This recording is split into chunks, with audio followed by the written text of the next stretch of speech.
If a patient asks you to treat multiple problems, do you only want to work on folks when they're going, yeah, good question. So this is close from Cairo. How are we doing on time? Is lunch at time? All right, hold on. These are good questions. So here's what I say. So of course, if you come in with 5 problems and I'm a jerk and I only say, tell me your most important one, you're going to feel frustrated because I'm not listening, correct? Right? You're like, Brad, I have 4 other problems I need you to work on.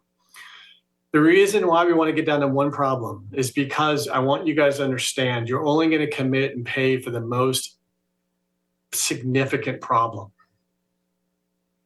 And what you can tell the patient is, Brad, it's kind of a doctor thing.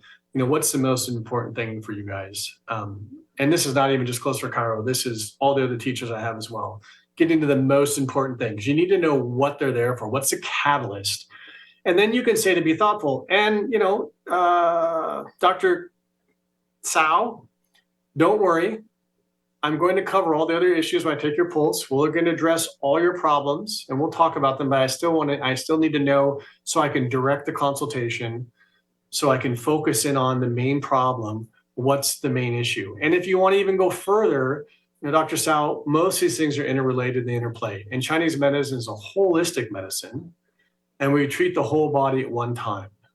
So don't worry, I'm going to cover everything, but I just want to know what the most important thing to you is. And almost always, usually acupuncturists will have a problem with that, and all the patients have no problem with that.